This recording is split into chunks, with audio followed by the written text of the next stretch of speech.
ನಿಮ್ಮ ಸರ್ಕಾರದ ವತಿಯಿಂದ ನಾವು ಕೊಡ್ತಕ್ಕಂಥ ಟ್ಯಾಕ್ಸ್ ಮನಿನ ಒಬ್ಬ ಪೋಸ್ಟ್ಮ್ಯಾನ್ ಥರ ಒಬ್ಬ MP ಹೋಗಿ ಇನ್ವಿಟೇಷನ್ ಕಾರ್ಡ್ನ ಪ್ರಿಂಟ್ ಮಾಡೋದು, ಮೇಲಿರೋ ಹೆಸರನ್ನ ಹಿಂದೆ ಹಾಕೋದು, ಇದೆಲ್ಲದೂ ಕೂಡ ನಾನು ಯಾಕೆ ಚರ್ಚೆ ಮಾಡಲ್ಲ ಅಂದರೆ ಇದು ದೊಡ್ಡ ವಿಚಾರ ಅಲ್ಲೇ ಅಲ್ಲ.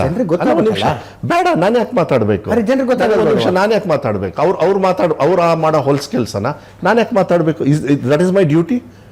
ಬ್ರಿಡ್ಜ್ ಆಗಿದೆ, ಬ್ರಿಡ್ಜ್ ಹೋಗಿ ನಾನು ಗೋಪಾಲಕೃಷ್ಣ ಅವರು ಹೋಗಿ ನೋಡ್ಕೊಂಡ್ಬಂದ್ವಿ. ಅವತ್ತು ಓಪನ್ ಆದಾಗಲೂ ಕೂಡ ಅದು ಫುಲ್ ಫಿನಿಶ್ ಆಗಿರಲಿಲ್ಲ, ಬರೆದಿಟ್ಕೊಳ್ಳಿ. ಅದ್ರ ಬಗ್ಗೆನೂ ನಾನು ಚರ್ಚೆ ಮಾಡಲ್ಲ. ಯಾಕೆಂದ್ರೆ ಕೆಲವು ಸತಿ ಇರುತ್ತೆ, ನಾವು ಉದ್ಘಾಟನೆ ಮಾಡೋದು, ಕೆಲವು ಸತಿ ಕೀಲಿ ಕೈ ಇರಲ್ಲ, ಒಂದು ಲಾಕ್ ಇರಲ್ಲ, ಆ ಥರ ನಾವು ಹೋಗಿ ಉದ್ಘಾಟನೆ ಮಾಡಿರ್ತೀವಿ. ಆ ಥರ ಇವರು ಮಾಡಿರ್ಬೋದು.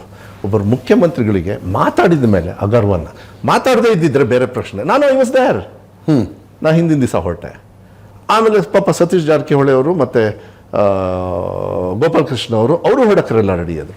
ಯಾವಾಗ ಮಾನ್ಯ ಮುಖ್ಯಮಂತ್ರಿಗಳಿಗೆ ಈ ಥರ ಅಗರ್ವ ಕೊಟ್ಟಿರೋದ ಮೇಲೆ then they have taken a decision which is their rights. ಬಿಟ್ಬಿಡಿ ಅದನ್ನ. ಮಾತಾಡಲ್ಲ ಅಂದ್ರೆ ಬಿಜೆಪಿ ಮಿತ್ರರಿಗೆ ಉತ್ತರ ಪೂರ್ತಿ ಕೇಳಿಸ್ಕೊಂಬಿಡಿ.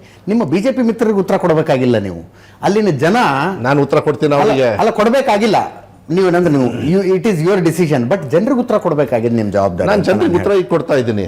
ಬ್ರಿಡ್ಜ್ ಅಲ್ಲ ಇಶ್ಯೂ, ಅಲ್ಲಿರ್ತಕ್ಕಂಥ ದೇವಸ್ಥಾನನ ಹೆಂಗೆ ಹರಾಜು ಮಾಡಬೇಕು ಅಂಥೇಳಿ ಇದೇ ಉದ್ಘಾಟನೆ ಮಾಡಿರ್ತಕ್ಕಂಥವ್ರನ್ನ ಮುಂದಿನ ದಿನಗಳಲ್ಲಿ ನಿಮಗೆ ಗೊತ್ತಾಗುತ್ತೆ. ಏನು ಮಾಡ್ತಾರೆ ಅಂತೀರಿ ಅವರು? ದೇವಸ್ಥಾನನ ಮುಚ್ಚಕ್ಕೆ ಮಾರಕ್ಕೆ ಯಾರು ಹೋಗಿದ್ರು ಗೊತ್ತಿದೆಯಾ ನಿಮಗೆ? ಯಾರು ಹೋಗಿದ್ರು? ಇದೇ ಯಡಿಯೂರಪ್ಪರು, ಇದೇ ರಾಘವೇಂದ್ರ ಅವರು ಮಾರಕ್ಕೆ. ಎಸ್, ಮಾರಕ್ಕಲ್ಲ, ಬೇರೆಯವ್ರಿಗೆ ವಹಿಸೋದಕ್ಕೆ. ಬೇರೆಯವ್ರಿಗೆ ವಹಿಸಿ. ಓಕೆ, ಹಂಗಾರೆ ಧರ್ಮಸ್ಥಳ ಮಾಡ್ತೀರಾ ನೀವು? ನಾನು ಅದಕ್ಕೆ ಹೇಳಿದ್ದು ಆ ಚರ್ಚೆಗೆ ಇನ್ನೊಂದು ದಿವಸ ಬರ್ತೀನಿ, ಯಾಕಂದ್ರೆ ಅದು ಉತ್ತರ ಕೊಟ್ಟ ಮೇಲೆ ಹೇಳ್ತೀನಿ.